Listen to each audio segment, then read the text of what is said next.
Hey, how are you doing today?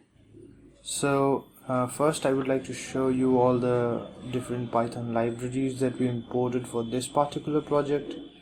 And I thought since the US elections were going on, we could do a fun little experiment with the dataset that was just released.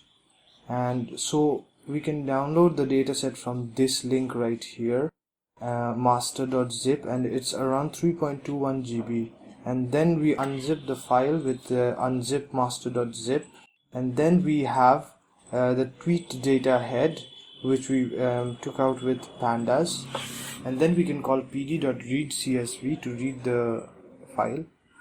And what we have next is we drop the columns that we don't want, that is the columns accepting the name and the text.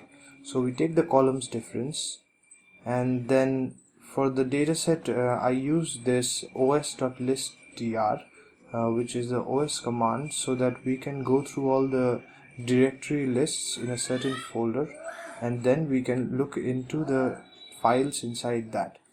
And then we go on to preprocessing, which uses stop words. The nltk.corpus library has a lot of good preprocessing techniques like stop words and tweet tokenizer.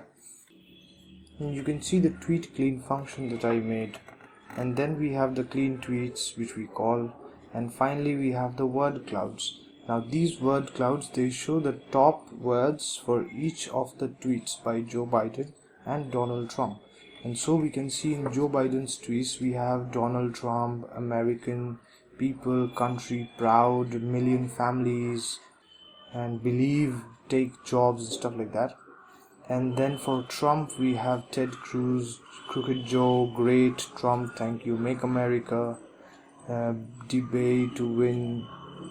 So these are all the different words that he used in his tweets. Next we'll do some fast sentiment analysis using the transformers library.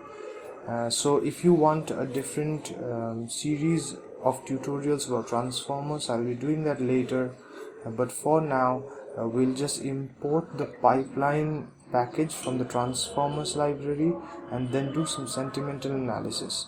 Now for each text in tweet clean, we use this sentimental analysis, and you see a nice progress bar here which goes from 0 to 100, and then as you can see we just put it into a sentiment column. And so now we group by the negative and positives for each of the candidates, and this gives us an idea of what each of them think when they tweet their ideas. And as you can see, most of them are like negative. This is completely speculative, and this was a fun little experiment, but should they be presidents? I don't know. So this was the project.